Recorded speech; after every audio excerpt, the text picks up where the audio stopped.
10-minute daily reality check. Hey, John, do you know that the porn industry makes more money than the NFL?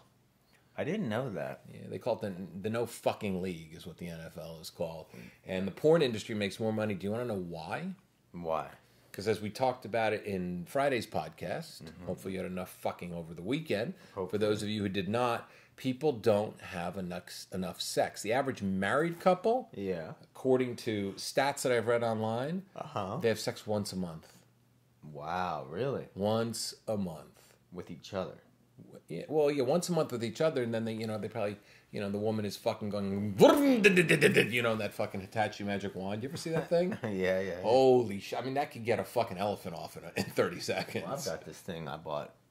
What? $200 vibrator I bought. You did? Yeah, a friend of mine who has, all these, he's into the sort of, what do you call that? Like, he's more into like the BDSM stuff. So he told me, every man has to have certain kits. And I'm like, I started to think, I think he's right. I think, it's great. I've always relied just on my own two hands, my own one penis. And mouth. And my one tongue and my wits. But then it was like, oh, okay, now you're getting a little, like, a little bit older. I have a little kit, So I got the... but how do you reuse it on different girls? You wash it. Interesting. I mean, I got this $200 vibrator. Like, even if she doesn't like me, she'll want to come back over for that. You know what I mean? It's like, that guy's an asshole, but he has something no one else has. No, yeah, I have used it. And then also there's a whip. Like a... Really? Yeah, like, I'll show it to you. It's a leather paddle, right? But it makes a lot of noise, It's just like, but it's leather, so it's nice. It doesn't really hurt, And then let's see what else it has, like a collar for the neck.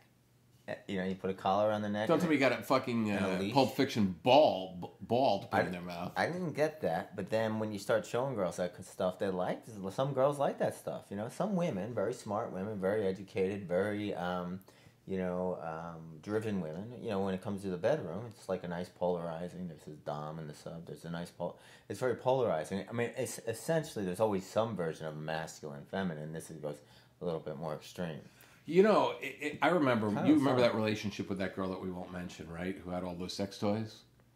Wait, which one? Ones that you went out with? Right. Yeah. Okay, so that was about a 6-month sex toy, and it was fun. I remember traveling with her. I went to Mexico with her, and I went back to the hotel room and got her little tiny vibrator, right? And we're sitting, underneath the little cabana on the beach. And, I just go and I put it right down on her, and I literally say, all right, fucking, we're not leaving you until you come. And she was trying so hard not to, and it was so much fun, like in public, to like watch her get off. Vibrators are interesting. I mean, look, their sex toys are fun. There's a glass one that's got a curve in it, so it's kind of like, if you guys can picture it, it looks like it looks like, it looks like the shape of something your mom would have hung her fucking fern from the ceiling. It's got that kind of like curve. Oh, really? And it's got a big ball, like a glass ball, and you just go boom like this, go in and out because it hits her G-spot over and over again. Really?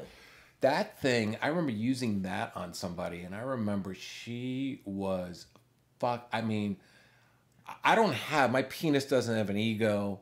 I don't, the younger version of me would have been like, no, I won't use a sex toy. There's no way in the world. It's like, if I can't get her off with my fucking dick, or if I can't get her off with my finger and I can't get her off with my mouth, there's no way in the world I'm going to use a toy, right? Yeah. I was using this fucking toy, and I got to tell you something. It was a blast. It's fun to bring her that much pleasure. Yeah, to have it all. It's fun to have all the intimacy just between you two. There's no doubt, and then to add these other things to have it and to be to you. Because I mean, a big part of sex is imagination. Other than that, it's just friction. But there's all this imagination you can add to it. So I think it's fun to play with, and if you get a great partner to hang out with, one partner, or if you're hanging out with more than one person, it's fun. Well, you're in trouble, ladies, if you go to some guy's house and he's got a vibrator kit, and then he puts a condom on the vibrator. He hasn't cleaned it well enough. He goes, well, I don't want you to catch anything. I don't want you to catch anything from fucking from Reggie. He's got a name for it, right? It's named Reggie. I thought the same thing originally, right? But then I was hanging out with guys who have all these things. And and they have had many different girlfriends, and over girls, it's like, this is part of the deal, and they like it. I mean, as long as it's clean and it's fresh, like, why not? I'm a firm believer in it, you know? I mean, I think it's good, but the sex toys need to have some type of, like, fun to it. Like, you know, I've dated women who've had the Hitachi magic wand. Yeah. You know, that bat. And that's not fun. Look, I'm sorry, but you stick a fucking leaf blower between your crotch. Yeah. There's nothing erotic about it. Right. You know, it's just this big giant ball that hangs out on your clit and vibrates 75,000 fucking shakes a minute. Yeah.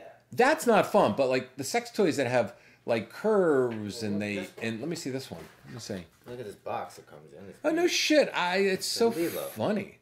Look at that. Jesus Christ, that thing is big. Got a lot of speeds. It's purple, silver. I mean, isn't it pretty? I mean, it's like a BMW, bro. So basically, this goes in, and this gets their clit at the same exact time. Yeah, you can do it more than once. So that can be in and the clit, or it can be in and the butt. Yeah, it could be a little butt thing too. It can be, right? Yeah, it can do a lot of things with it. It looks like a gun. Yeah, I know. I mean, it's pretty though, isn't it? Yeah, it's a really pretty one. Like I feel like I just have a holster, right? Like put it in there and just pull it out. Like to go walk down the street with that as a holster. Hey, we're the Vibrator brothers here. How you doing? What's up? What's going on? Ready, aim, come. You know, I mean, yeah, no, I think it's That's nice, right? Yeah, I think. Like, listen, like, hey, the guy was cool. How was the date? Well, he's a nice guy. He's not that interesting, but he has a $220 vibrator with 8 speeds. Yeah, exactly. I'm gonna see him again. Yeah, you know, he's got one. You know, it vibrates on my clit and goes up my, goes in my pussy, and I'm having a great time. Yeah. So, yeah. Other than that, he is a Trump supporter, though. Yeah, exactly. Oh no, but he has a $200 vibrator. Right, but I can overlook it because he's got a $200 vibrator, and he took me out for sushi. Yes. You know, and I'm really good. He had good weed to smoke as well too. You know?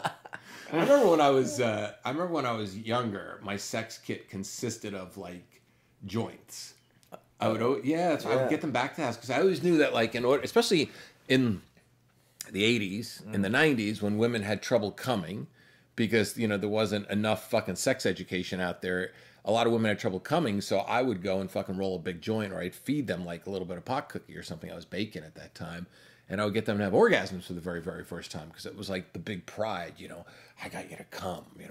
It's like, it made you feel like a man, It's like, and the worst thing is, and we've all done it and it's like we count them, It's like, I got her to come 7. You ever talk to guys, man? Oh, she came like 7 times. Like, what are you, fucking counting? I mean, like, I counted when I was 22. It's like when you get older, you don't need to count it. I got her off like 14 times. Well, good for you, man. Like, who the fuck cares? Remember when you used to count how many girls you had sex with? I lost forgot count. A long time ago. I stopped counting. I stopped caring, I mean, I don't even know. I probably exaggerate how many people I've been with, but I always add zeros at this time. It's like 100,000. Yeah, 150,000. It's 150,000. I don't even know, and I couldn't even name. I wouldn't even know, Could you name all their names? Well, I mean, I'm sure if I thought about it, I could come up. I mean, that's kind of rude that you can't name their names. I can't name their names. Well, I have a friend who writes every girl's name down that he ever slept with. Did he really? Yeah, he writes their name. What, do you write in parchment paper like the Ten Commandments? He just keeps so he can go back and memorize remember the experience. That's interesting. I still won't remember. Yeah. Maybe if you put a couple details in or something. Yeah, like I remember, like every time I get on the 2 train. Yeah. The 2 or 3 train. I remember getting on at Times Square, and I remember I was crying because the girl that I wanted to be with moved out on me, and I remember getting on that train. I was sitting down, and I started having tears in my eyes. I was like 23 years old, right?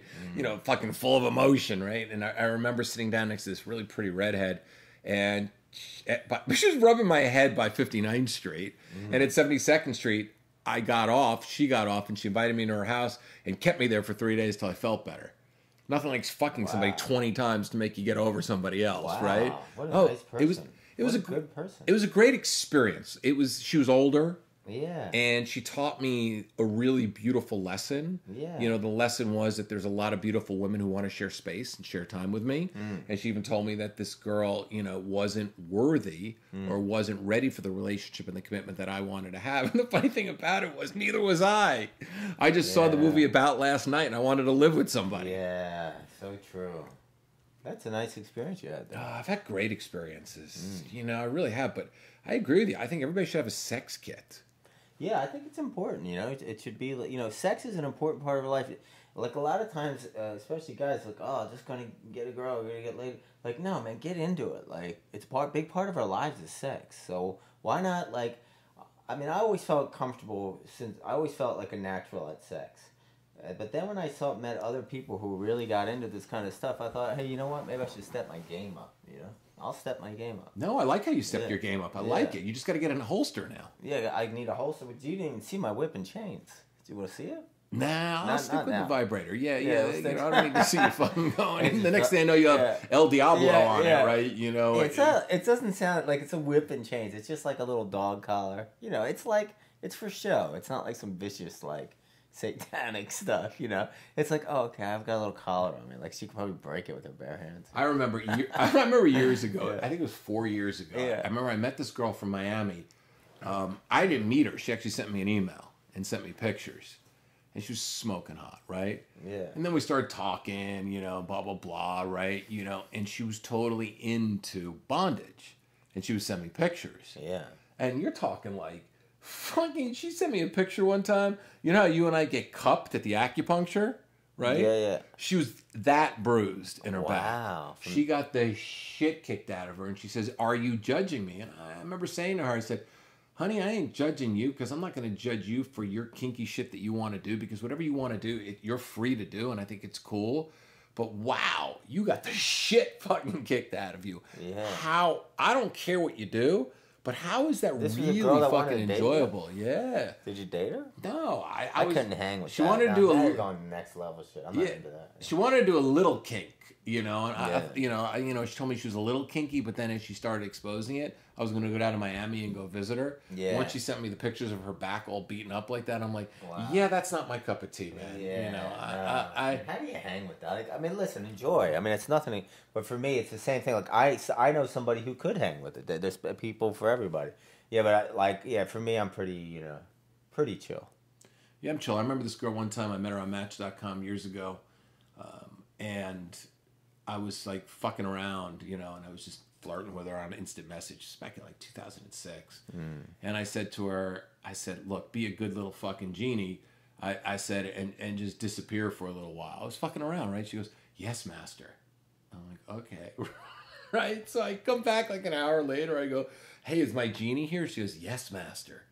My wish is your command, you know, and I'm thinking like, all right, fine, you know, I'm role playing the whole thing. On text. All right, on text, right? Yeah. I go, fine, let's go meet right now. She goes, yes, master. She goes, give me an hour to get dressed. I'm thinking, all right. You know, she lived in Sherman Oaks, right? I said, you know, I lived in Brentwood at the time, right? Sherman Oaks. I said, you know, right over in the valley, right? Wait, is that where Brady Bunch are from? Yeah. Sherman Oaks? So I said, yeah, let's go meet. We'll meet at this bar in Sherman Oaks. Was it Marshall Brady? Yeah. She goes, yes, master, right? So I fucking meet her there. She was smoking hot. And I didn't know her name. I had no idea what her fucking name was. Yeah. And I'm just fucking role playing it out. Hot. We literally had a glass of wine. I sucked it down in 10 minutes. I said, I do not want to sit here and talk to this person. I'm so into being Major Anthony Nelson and Jeannie right now, right? Yeah, you know. right. And I looked at her. I said, all right, Jeannie, let's go. She goes, where? She goes, well, you know, we're going to go to Master's house. She goes, I can't go to Master's house right now. I want a relationship. I don't even know you. I said, listen, Jeannie. I said, do you serve your master? She goes, yes. I said, well, just follow me to my house, right? Oh, my God. So she follows me to the fucking house, right? Yeah. And we get in my bedroom, and she looks at me. She goes, Master, what do you want me to do? I said, take off your clothes. She takes off her clothes. She's a gorgeous body. Oh, my God. And I look at her, and I'm like, fuck, she's hot. So I fucking take my clothes off, right? And we start having sex. She goes, Master. She goes, slap me.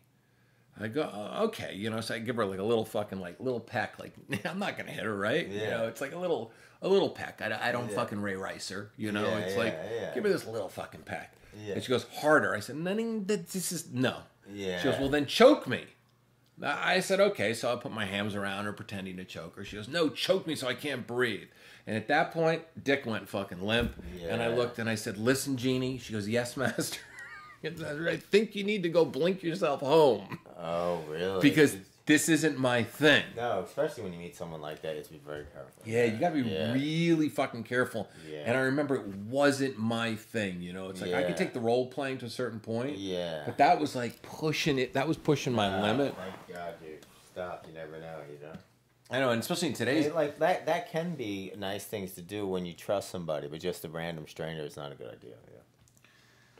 So what's the moral of the story? The moral story of this podcast is over. We're just going to leave you hanging, man. Go get a vibrator if you're a man. Have a sex kit. Make sure you have a clean fucking toothbrush at your house. And, there's no mold in the showers or anything else like that. And make sure if you're going to use a vibrator on her, make sure you clean it between use. And always have a clean bathroom when you have a young lady stop by. Yeah, absolutely. And anyway, we'll see you tomorrow. See ya.